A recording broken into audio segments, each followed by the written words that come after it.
chilling tales for dark nights.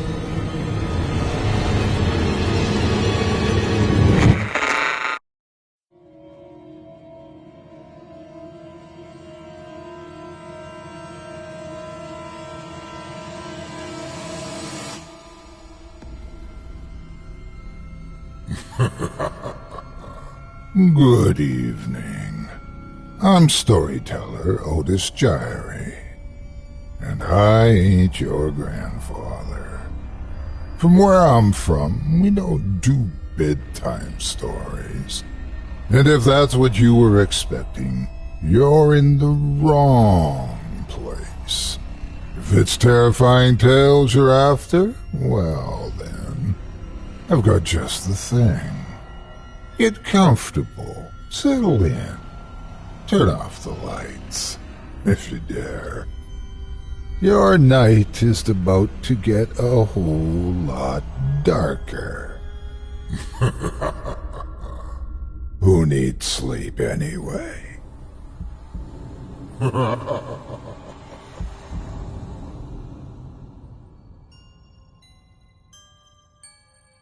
Our first tale tonight comes from author Michael Whitehouse, entitled A Christmas Feast.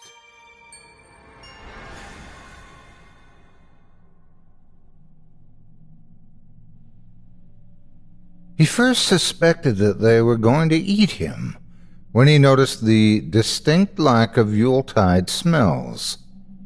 It wasn't perhaps a conscious thought, at least not one which had been fully realized, but there was a clear, growing uneasiness within him. Somehow he just knew. Surely if a family invited you for Christmas dinner, the house would be filled with the wonderful aromas associated with that annual feast. Succulent roast turkey, honey-glazed vegetables, perhaps the fumes of mulled wine or a brandy-covered Christmas pudding. But no, all of these were absent. Yet the table was set.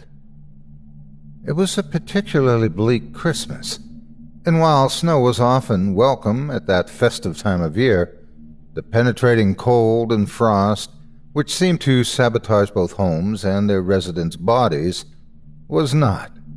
The temperature had plummeted on the 7th, and there had been little sign of any forthcoming reprieve. Families attempted, as best they could, to reach one another, but for many it was to be a lonely Christmas day. Travel, especially for the elderly, was almost impossible for fear of slipping on the ice. One fall was all it would take for a broken hip or shoulder, and for the more fragile individuals amongst them, recovering from such an injury was not an easy task. Certainly not as easy as it would be for those of a younger vintage. The Cardinal family had taken pity on an elderly gentleman who had recently moved into the neighborhood only a few streets away. They were of an upstanding stock and took part in a local help home initiative, spending time with the old and vulnerable. Everyone knew and loved them. Timmy was the youngest, a boy of only 5 or 6. He was a child whom all looked upon with great adoration, never complaining, never causing trouble, always adorable. And his 10-year-old sister Camilla was equally as admired. They were both a testament to the caring and nurturing parenting skills of Brad and Lucy Cardinal.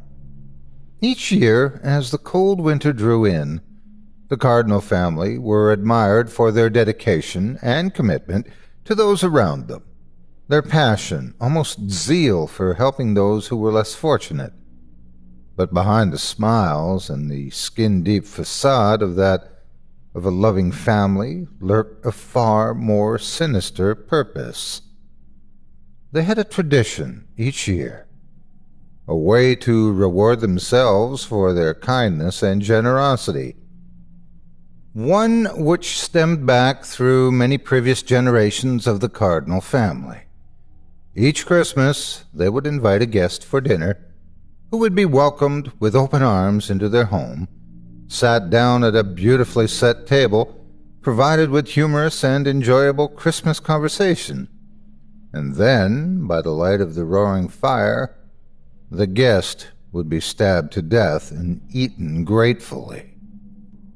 They all reveled in the old tradition, with Timmy looking forward to it the most.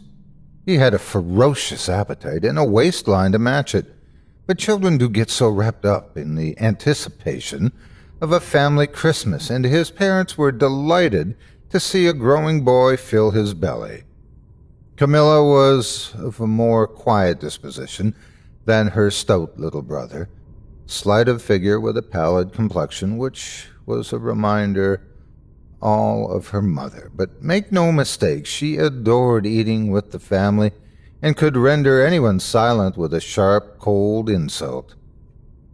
Brad was the local police chief for the area, so covering up their annual feast was quite the cinch, while Lucy was, shall we say, a relation of sorts and was entirely enthusiastic about maintaining the Christmas tradition.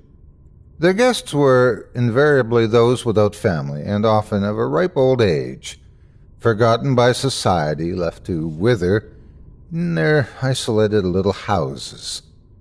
Brad explained to the children yearly that it was almost a kindness to put the victims out of their slowly increasing misery, and besides, when they did eventually die, they would be shoved into a box in the ground or roasted into ashes. What a waste of good meat! This year, Timmy and Camilla were especially excited.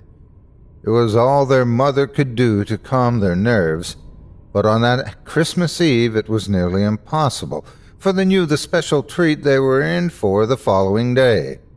The Cardinals were hosting a most special guest. His name was Sergei Marrero, and he hailed from Eastern Europe. They had never had foreign meat before, and the very idea of tearing into some delicious, exotic muscle and fat made this year's feast something to really look forward to. They had met old man Marrero just a few weeks earlier when Brad had noticed the unusual name on his home help list. Each year, as Christmas approached, the volunteers at the local church would be given names and addresses of pensioners in the area who had no family and would be left quite alone over the holiday season. At that festive time of year, and worried that many of the frailer residents might succumb to the biting cold, church committee members would visit each of these lonely individuals and offer a friendly ear, a helping hand, and often some hearty food to the poorest of those on the list. The names would rarely change, but at least one person on that list would sadly pass away that year. Being an upstanding member of the community and a high-ranking police officer in the area, Ben would often inform the church that one of their flock had passed away sadly, and with no friends or family known, he would concoct a lie which usually involved a long-lost son or daughter, appeared to take their sadly departed parent somewhere far away to be buried. That, or he would say that they had simply moved, having a bit of a deal with a local estate agent and solicitor's firm to throw the proceeds from any property sales their way. The family were not without influence. It was incredible how little people questioned this, but as the Cardinals ensured that each Christmas meal was not an active member in the church or community, people just assumed that Ben knew best. This year the Cardinals had been hoping to invite Lucy Rinridge around for her Christmas swan song, but unfortunately she had died during the summer. Ben had investigated, and he suspected that an intruder had been inside the house with her at the time of her death, but it seemed as though the causes were natural. No, the family would just have to find someone different for dinner. And then the name appeared on the list. Sergei Marrero, 86, slight emphysema, no family, knows no one in the area as he has only recently moved here. Perfect. Ben found Mr. Marrero to be an absolute delight. While he was obviously very frail, his mind was still sharp, and he regaled Ben with numerous colorful stories about the old country and the adventures he had while in the full bloom of youth. Of particular interest were his war stories, and Ben was thrilled to know that their main course would be that of an intelligent, well-traveled man. He even looked unlike any of the previous victims. He was quite tall, although slightly hunched with age, and with a long, crooked nose and intense stare. Ben fancied that in his youth Moreru would have been quite intimidating. His kind smile and obvious fragile frame, however, left Ben in no doubt that the kids would love him. They enjoyed eating those with character and a gentle disposition. He always enjoyed the meat more if it had a keen mind and was out of the ordinary, as the family religion, one which had managed to stay unseen yet influential throughout the centuries, stated that the eating of another human being would transmit some of its strengths to those whom devoured it. As with many of those who can only look into the past rather than into the future, Sergei Moreru enjoyed the company greatly, and was touched when Ben invited him to sit at his family's Christmas table. The old man was extremely frail and required the assistance of both Ben and Camilla to help him in and out of Ben's car and then into the house. His emphysema was particularly bad that day, as each step was accompanied by the wheezing, fluid-filled sounds of struggling lungs. Each room of the Cardinal home was draped in a multicolored selection of rather crass Christmas decorations, with numerous cards adorning every visible table and mantelpiece, showcasing just how popular Ben and his family really were. The table was beautifully laid, with a red cotton cloth resting underneath an elegant cream dining set. The old man found that the rest of Ben's family were just as pleasant and congenial as he was.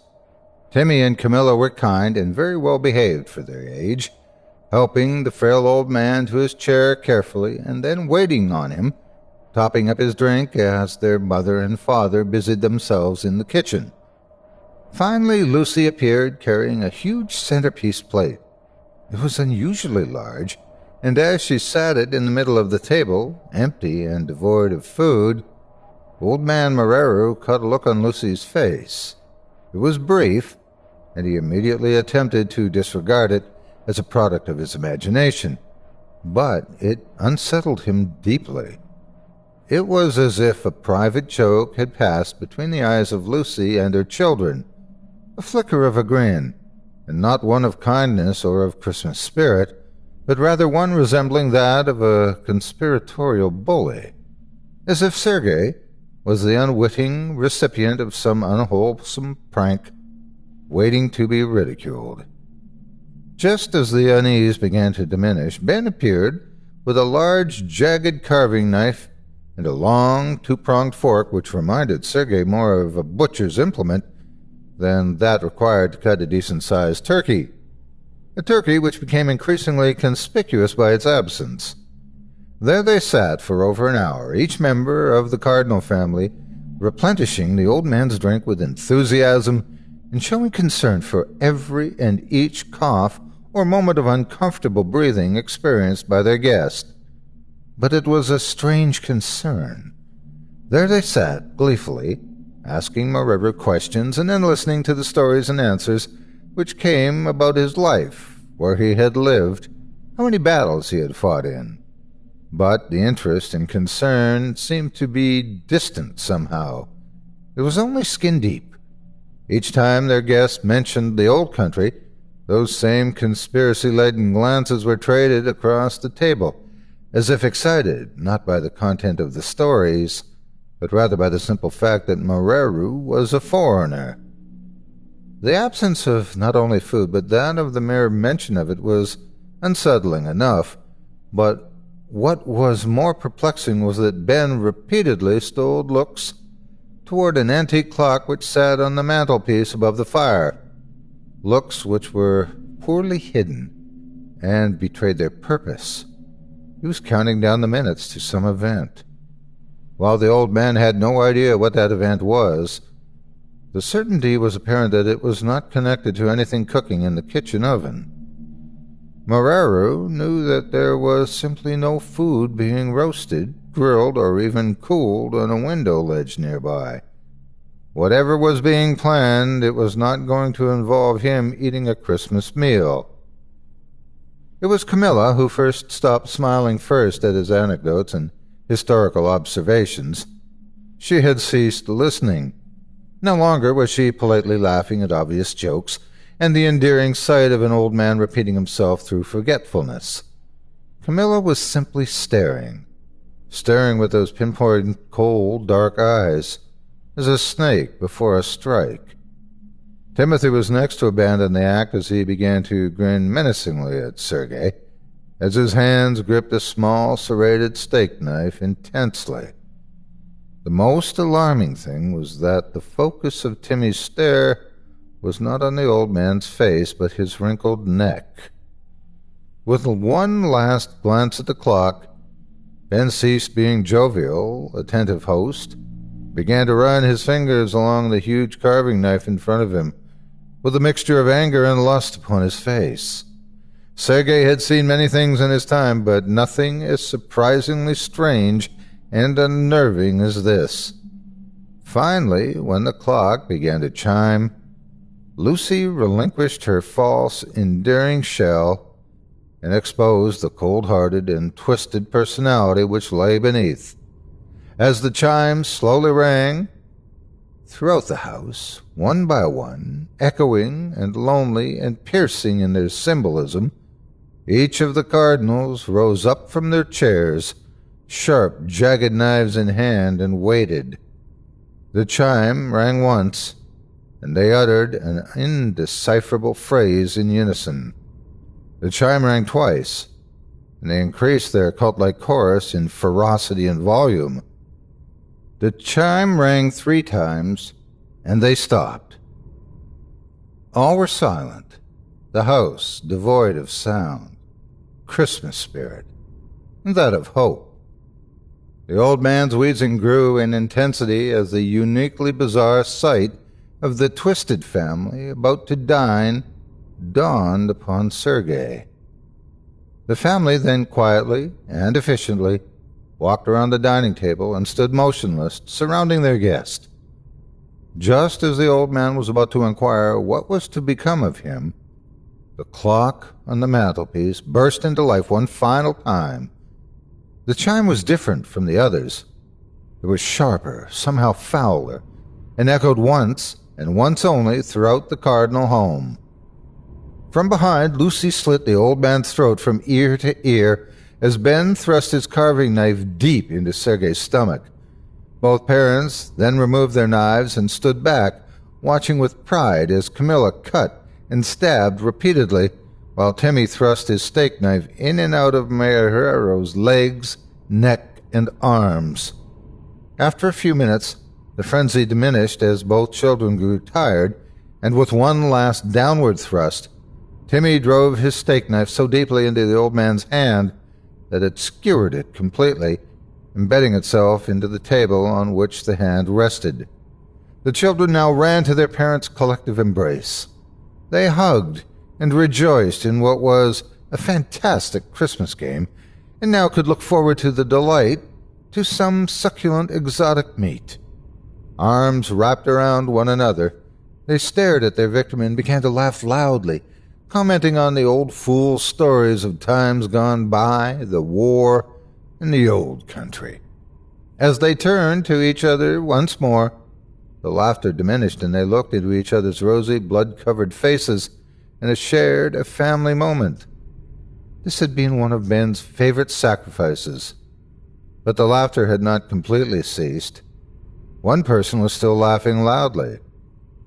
Confusion turned to abject horror as the bizarre truth revealed itself. It was Mr. Moraru, sitting covered in blood, his head tilted back and the deep cut in his throat wide open. The dinner guest laughed loud and strong, a laugh which was both young and old. His head arched forward, as he pulled Timmy's steak knife out of his hand, dropping it on the floor.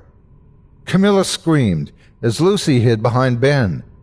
What they thought to be a corpse now stared at them all, as they had stared at it with a singular purpose.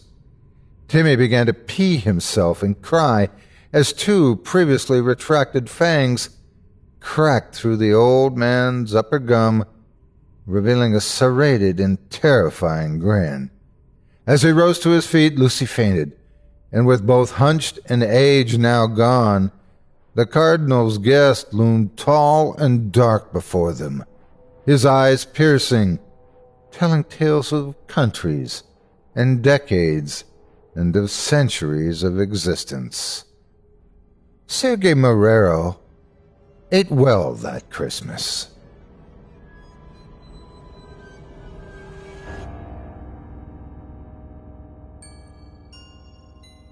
Our final story for this evening is brought to you by author Kristopher Mallory, entitled The Special Christmas Ornaments of Mr. Everett.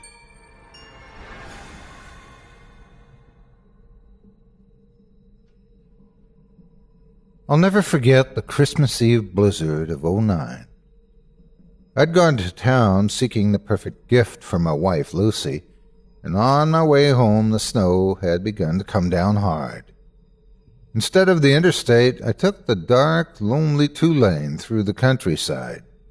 The snowflakes whisked past the windshield against the backdrop of a pitch-black sky, and the high beams faded to a dull glow below the horizon of the distant gray mountaintops. As I drove through the storm, the night's simple beauty seemed to draw me in until nothing else existed. Suddenly, the steering wheel began to vibrate, and the car lurched off course. I snapped out of the trance just in time to veer to the right, doing my best not to overcorrect on the icy road. After a tense moment, where I was sure the car would slide into the ditch, the tires shifted from the rumble strip back onto the pavement, regaining traction once again. My heart pounded hard and fast, but my eyes were still tired from the hypnotic snow that seemed to be flying toward me instead of falling. I wound down the windows, hoping that the wind would restore my senses. It had been a close call, and I considered stopping until the snow let up, but that road was hazardous even without patches of black ice. Over the decades, too many people had been killed around that section of the pines, and I didn't want to be one of them.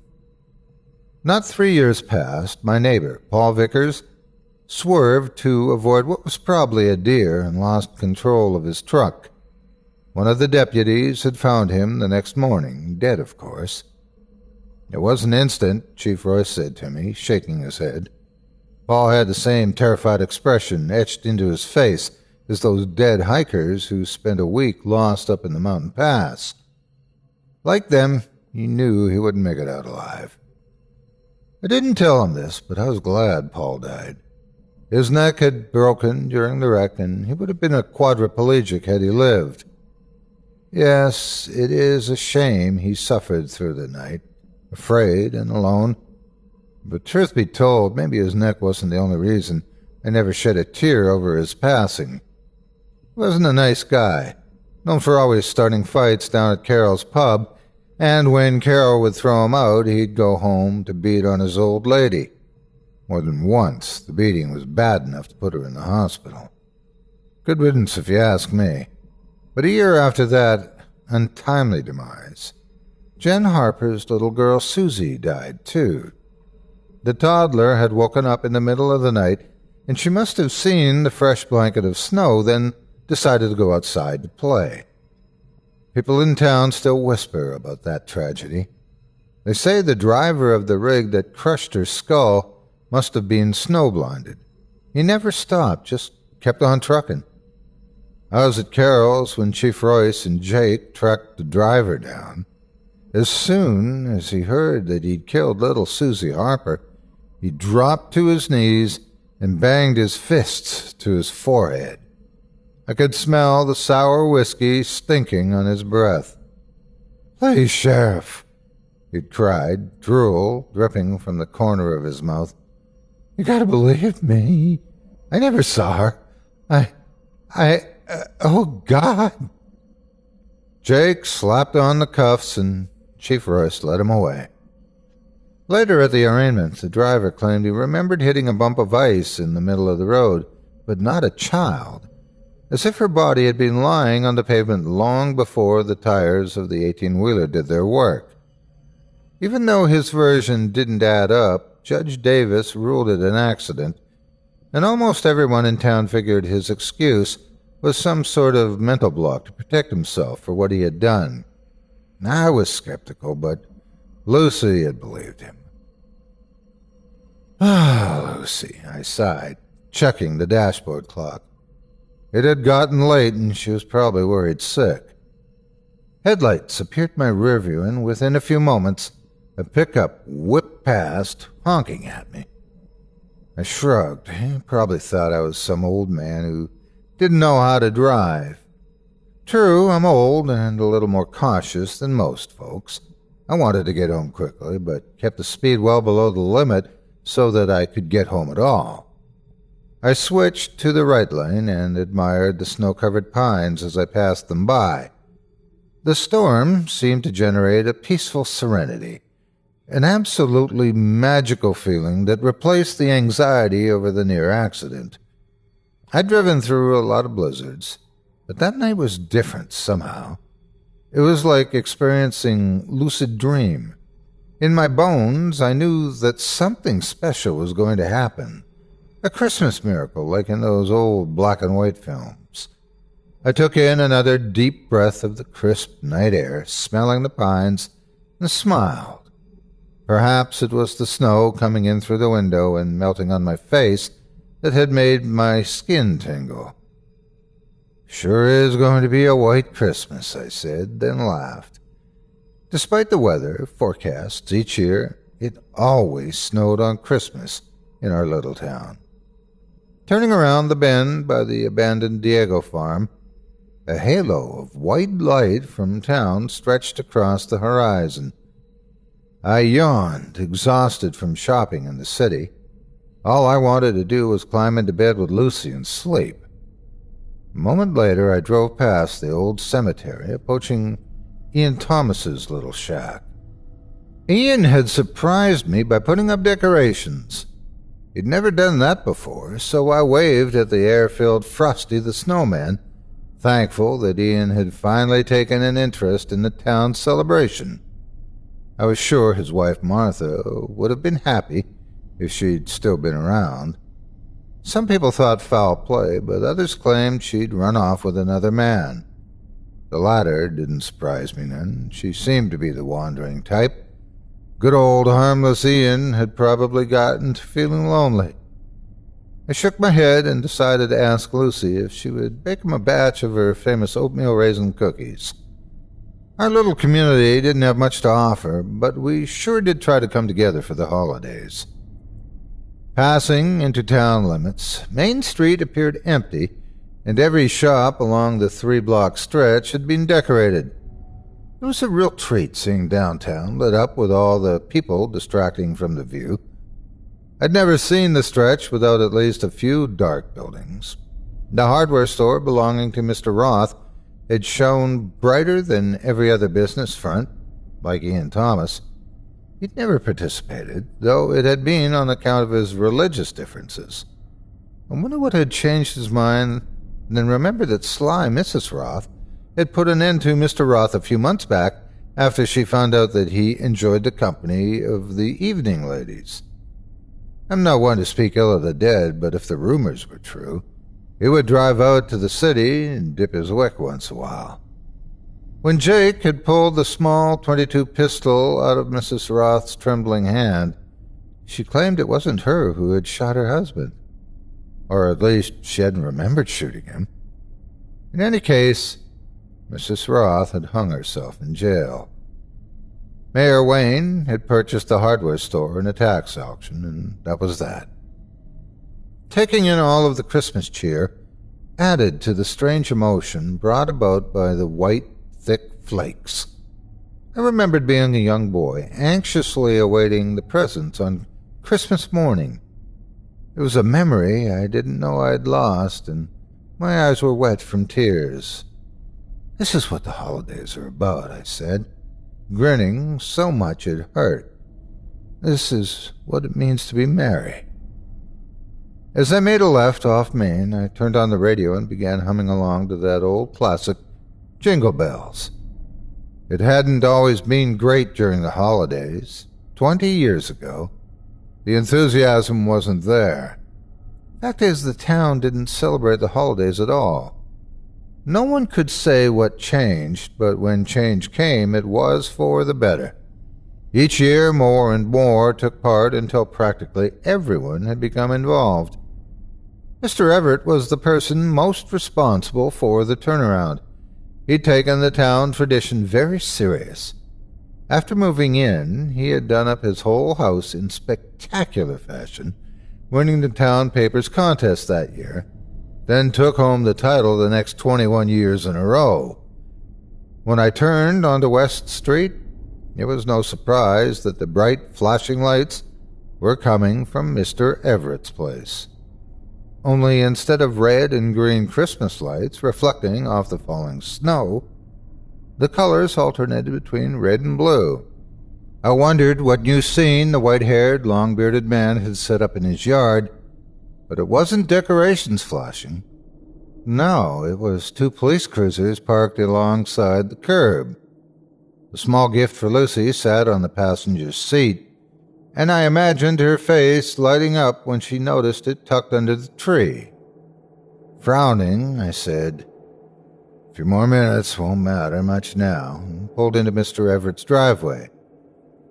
A figure standing in the yard yelled, "Hello, Hank. You're out late." I couldn't tell who it was at first. The snow-covered black uniform camouflaged his features, so I squinted and leaned my head out the window.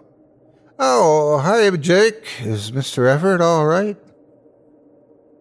Jake walked over to my car door and knelt down to palaver face to face. "Don't rightly know. He's getting up there in age. No offense, of course." I laughed. "None taken. Just you and your dad out tonight? Didn't need an ambulance?" Jake sighed. "Well, we found him wandering around in the Campbell's house down the ways. He triggered the silent alarm when he walked in through the back door." I shook my head. "Sounds like Alzheimer's." "Yeah, sounds like. The Campbells aren't pressing charges, are they?" The family had been new to town from some metropolis out west. They moved into the Sanders place after Jack Sanders committed suicide with a circular saw. Neither Mr. or Mrs. Campbell or their teenage son had gone out of their way to introduce themselves, let alone make friends, so none of the town folk had an idea what kind of people the Campbells really were. "They're away for the week," Jake said. "We'll need to tell them when they get back, but no harm done, so I wouldn't be surprised if they had a gun, them being from the big city and all. Had they been home, it might have been Mr. Everett's body you'd have to come and collect." Jake nodded. "Hey, why don't you head inside, Hank? Pop's in there talking with Mr. Everett now. You know, we don't want to send him to the hospital on Christmas. Maybe you could keep an eye on him until his head clears? It's a lot to ask. If you can't, I'll stay myself." I glanced at the gift on the passenger seat once more and whispered, "We come together on the holidays." "What's that?" Nothing, Jake. Sure, I can stay. Don't mind at all." Jake led the way into Mr. Everett's house. "Hank's here, Pop. You can stay." "Be right out," Chief Royce said. Jake waved me inside. "Go on in. They're just finishing up in the kitchen." "Thanks, Jake." "Take care," Jake said, then stepped back out into the snow. Mr. Everett had filled his living room with Christmas ornaments from all over the world. Some appeared to be very old and very valuable. I stacked and unstacked a set of antique Russian nesting dolls while listening to Chief Royce in the other room explaining to Mr. Everett that someone needed to stay with him for an hour or so just to make sure he wouldn't go wandering off again. A few moments later, he stepped from the kitchen and tipped the brim of his Stetson. "Hank, Junior and I need to get back to watching the roads. It's already halfway to nasty out there, and I don't want anyone getting stuck. I appreciate your help." "Sure thing, Chief. Lucy's already asleep. She won't mind." After giving me a firm pat on the back, he turned toward the kitchen. "I'll stop by tomorrow to make sure you're okay, Mr. Everett. You have a Merry Christmas." He shook my hand and slammed the door as he left. I watched out the window as the 2 police cruisers faded into the snowfall. Mr. Everett walked up behind me and said something under his breath that I couldn't make out, then walked back into the kitchen. I lingered at the window, admiring the Christmas decorations on all the houses along the block. Only the Campbell's place sat dark, like an ink stain on a fine suit.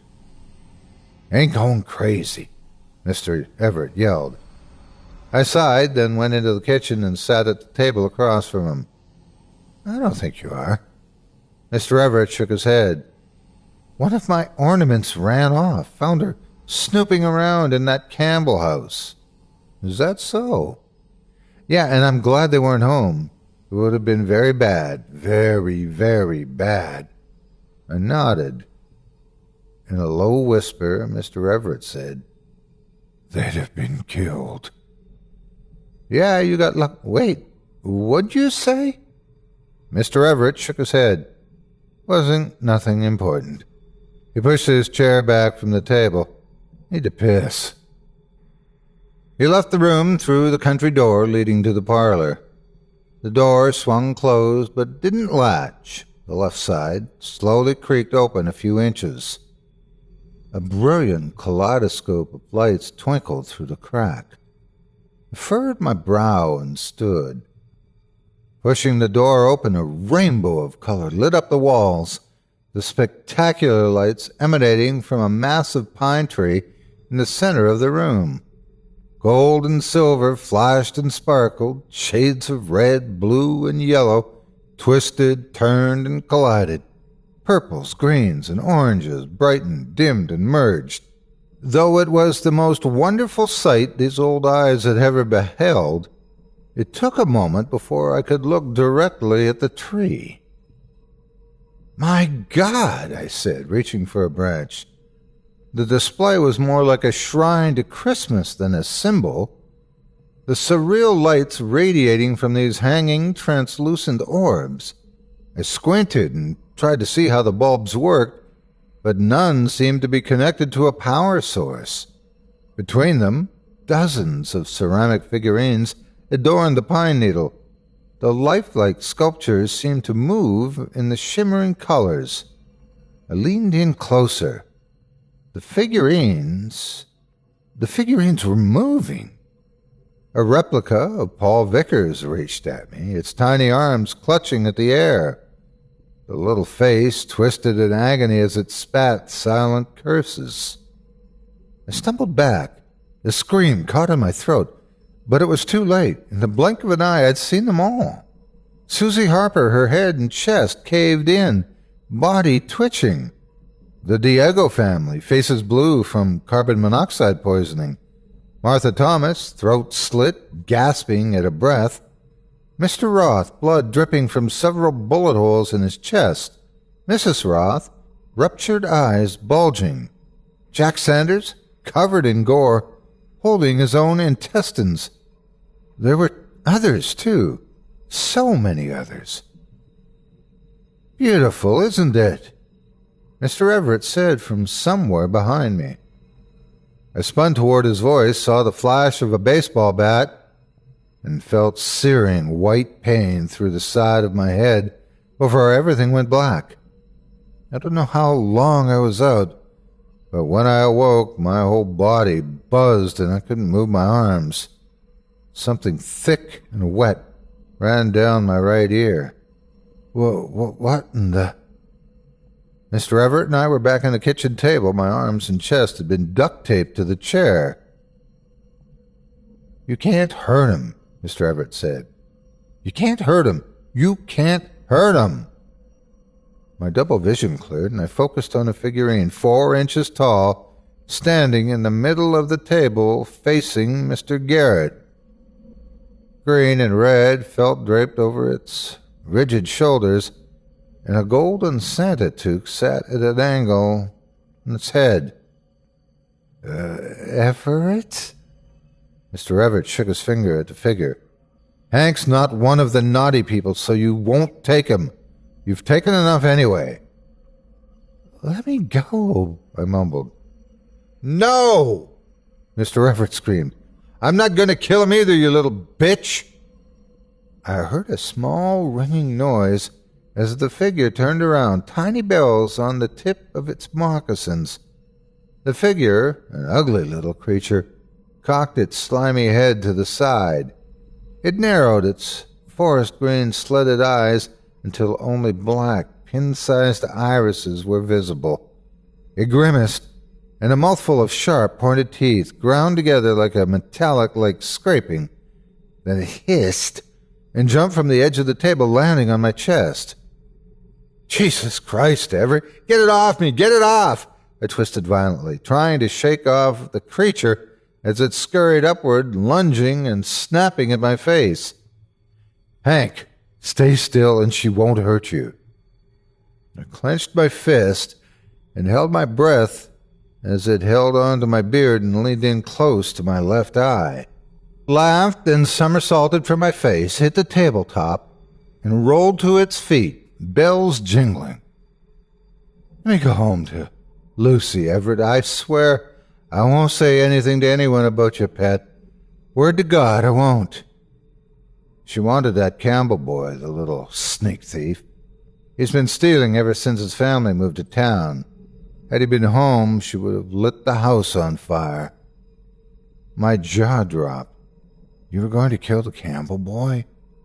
No, of course not. Mr. Everett laughed and pointed at the creature. She was going to. I tried to stop her. Hell, I always try, but it's no use. If someone in town is a rotten egg, she'll go after him, boys and girls too. It don't matter. Hey, don't look at me that way. You know as well as I do that Susie Harper was an insufferable mean brat. She would have grown up to be a terrible person and deserved what she got. They were all bad people. I tugged at my restraints and the arms of the chair creaked. This can't be happening. Argentina, 1954. Mr. Everett said, slouching in his chair. That's when she found me. An honest-to-goodness Christmas elf, Hank. That's what she is. It's a monster. The creature lunged at me again, teeth bared. Mr. Everett slammed his fist on the table. No, leave him alone. The creature pointed at me, then at the tree in the parlor, bright light still gleaming. I don't give a damn, Mr. Everett said, waving his hand dismissively. Go tend to the important business in the other room and leave us men alone. The creature hissed. Now, goddammit! The creature raised its fists and shook them above its head. Mr. Everett folded his arms across his chest and stared until the creature climbed down the tablecloth and shuffled into the parlor. He sighed then, said matter-of-factly, "Those figurines hanging from the tree are the trapped souls of the bad folk. She used to eat them up quickly, but for the past few years she's been hoarding. You wouldn't believe me if I told you why." I swallowed hard and tested my restraints again. "Please, you gotta let me go," I begged. The chair cracked again. Surely he heard it that time. But I knew with one more good pull I would be free. Something shattered from in the parlor, followed quickly by another loud crash and another. Mr. Everett raised his wrist and looked at his watch. "It's time, Hank. Can't stop it now, even if you wanted to. I've been looking over her for decades, and this is the Christmas it's finally happening." He stood slowly, holding a butcher knife in his hand, and took a step toward me. My eyes went wide. "What the hell are you doing?" Light from the ornaments reflected off the blade as Mr. Everett swung it in a downward arc. I leaned back and heaved my body up just as the tip sliced past my arm. The left side of the chair cracked and broke away, and I put my hand out in an effort to block the next attack. Mr. Everett chuckled and pointed the knife at me. I looked down, confused that my right arm was free, then realized he hadn't tried to cut me, only the tape. Done being violent with me, Hank? I'm letting you go. Oh, thank you, I nodded, but tensed as he came closer. Now, about the elf. You saw what she did for this town. How happy these people have been all these years? Unfortunately, now you know why. I always found it funny myself. As he sliced the tape from my ankles, I said, "There isn't anything funny about that monster." He walked around to the back of the chair and began to slice through the last of the tape. Well, elves have been known to spread holiday cheer, but who would have guessed they do by removing the bad-hearted and non-joyful bumpkins? Elves can see who we really are, what we've done, even what we're going to do.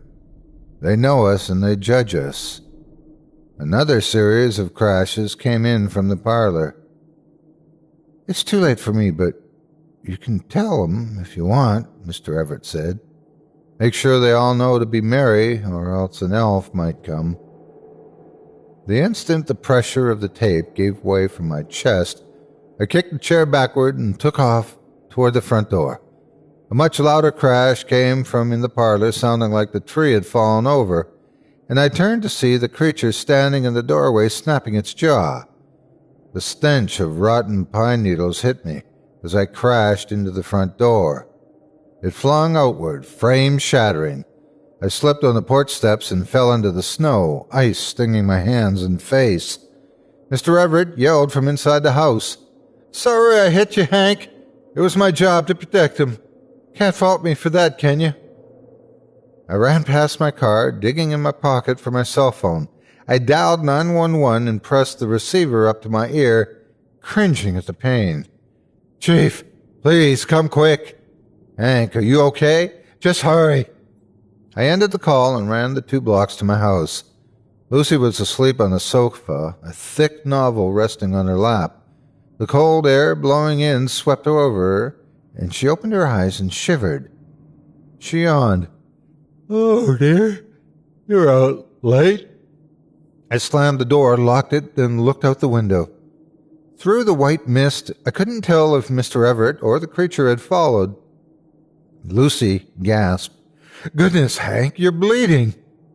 I ran throughout the house, checking each window for signs of forced entry. No signs of a break-in, but I wish Chief Royce would hurry. "You're scaring me." Lucy grabbed my arm, then pressed her warm hands against my cheeks. "Tell me, what's going on?" I realized how crazy I must have seemed, but there wasn't time for me to explain everything. "It's Everett," I gasped, still out of breath. "Something happened. Chief Royce is on his way." "What can I do to help?" "Nothing," I said, gently taking her wrist. I led her back to the sofa. "Wait here, and don't let anything in." I saw the question forming on her lips and held up a hand. "Please, Lucy, don't open the door no matter what you see or hear out there." She nodded, and I ran off to check the rest of the house. The small creature could have gotten inside a million different ways, so after a quick sweep, I grabbed the Remington from the closet and sat in the recliner next to Lucy, the shotgun lying across my lap. Despite my protests, Lucy went into the kitchen and grabbed the first aid kit. She bandaged up my ear while I kept my eyes glued to the door and my finger firmly on the trigger. By the time she had finished, a series of flashing red and blue lights had appeared outside. A figure walked past the porch window and knocked on the door. I leveled the shotgun and nodded for Lucy to open the door. "Good evening, Lu." Chief Royce's eyes widened and he reached for the pistol on his hip while pushing Lucy to the side. I had lowered the gun before he even finished speaking. Chief, are you alone? Chief Royce looked to Lucy, then back at me. What in the blazes happened to your ear, Hank? And why the hell are you pointing a gun at me? I'm sorry, I didn't know who else was out there. You've been back to Everett's, right? Yeah, we found him. I'm sorry, Hank. We should have called a hospital after all. I shook my head. What? Jake's guessing a heart attack. Everett's dead? Chief Royce gave me an odd look. You didn't know? But you're the one who... I dropped the gun next to the recliner, then pushed my way past Chief Royce and Lucy. The snowfall had let up enough to see down the street. Outside of Mr. Everett's house, an ambulance had parked next to Jake's cruiser. I ran toward the house, Lucy and Chief Royce chasing after me, yelling for me to stop. When I came to a halt behind the ambulance, the paramedics were loading Mr. Everett's body. I noticed a smug grin etched on his dead face before the doors closed. Jake walked up next to me. At least he made it to Christmas. I checked my watch, 12:30 a.m. Where's that little monster? Did you see it? Jake narrowed his eyes. Does he have a cat or something? I shook my head. Something. Walking into the house, I listened carefully and scanned the room for any movement. The foul odor of dead pine still lingered, but seemed to be fading. I stepped into the dimly lit kitchen, expecting the creature to attack, then noticed that the chair that I had been duct-taped to was no longer there. Also, the parlor door had been closed. I placed my hand on the wooden handle and hesitated. Chief Royce, Jake, and Lucy had all caught up and stood behind me, sharing worried whispers. I swallowed hard and pushed the door open. The large pine had been overturned, and every one of those brilliantly glowing orbs had been shattered into tiny glass shards. All the figurines had been smashed beyond recognition, most crushed to nothing more than powder. Underneath the tree lay the broken kitchen chair. Jake put a hand on my shoulder. That's where we found him. Looked like he tried to hang an ornament and his heart gave out. Must have pulled down the tree on top of himself, poor guy. I choked back a scream. Looking around the room, thoughts racing, I felt the answer clawing at the back of my mind. The crashing, the shattering, the smell of dead pines. And Mr. Everett's final words, all of it rang over and over in my head. Jake said, kneeling. Wonder what this sludge is. Lucy smiled. Looks like pine sap to me. Mr. Everett died doing what he loved, Chief Royce said. Hank, thanks for being with him in his final moments. He pointed at my bandaged ear. Looks like that tree got a piece of you as it fell, huh? I guess it rung your bell pretty good. Bells, I said. Somewhere in the distance, I could hear a faint ringing. Lucy hugged me. Why don't we get you to the hospital? You might have a concussion.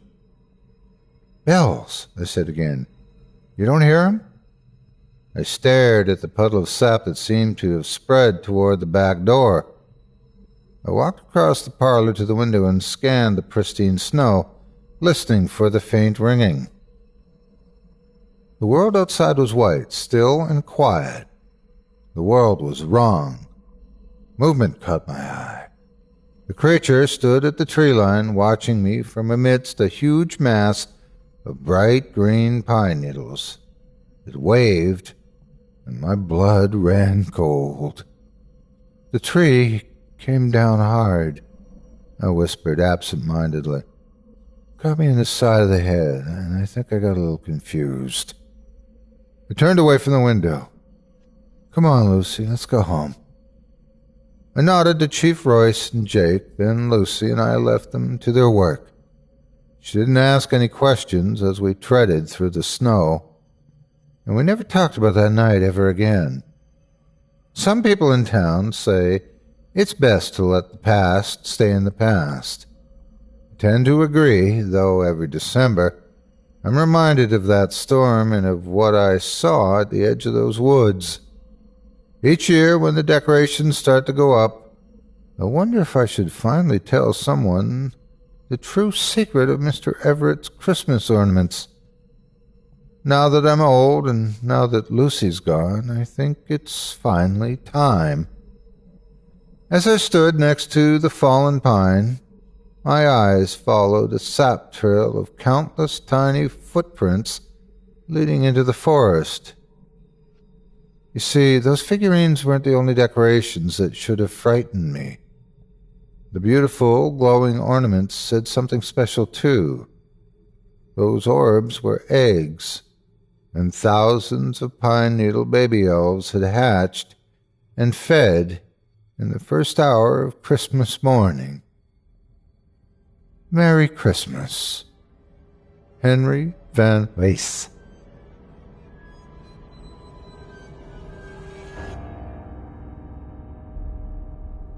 Thanks for joining me this week for tonight's regularly scheduled Tales of Terror. You've been listening to Scary Stories Told in the Dark. Tonight's program is being brought to you by Chilling Tales for Dark Nights and yours truly, your host, Otis Gyrie. Got a scary tale of your own you'd like performed? I take submissions. Email it to us today at submissions@chillingtalesfordarknights.com for your chance to have me bring your sinister story to life. If you enjoyed what you heard and are joining us on your favorite podcast app, subscribe to us to be sure you never miss an episode, and leave us a 5-star review and a comment for your chance to be entered into a weekly prize drawing. Your feedback means a lot to us. If you're listening on the Chilling Tales for Dark Nights YouTube channel, do us a favor and hit the subscribe button and bell notification icon to get more spooky tales from me and the crew and another episode of this program each and every Wednesday. And don't forget to hit that thumbs up button to tell us how we're doing and leave a kind word or a request.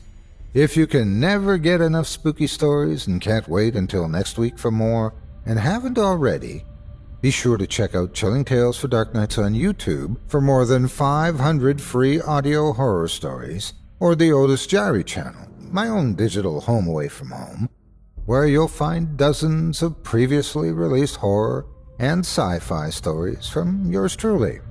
If you'd like to connect with or support me and CTFDN, visit the Chilling Tales for Dark Nights Facebook page or at their website, chillingtalesfordarknights.com, where you can support our programs by becoming a patron and get access to hundreds of stories, all ad-free.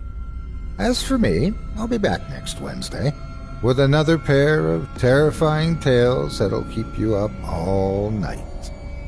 Who needs sleep anyway?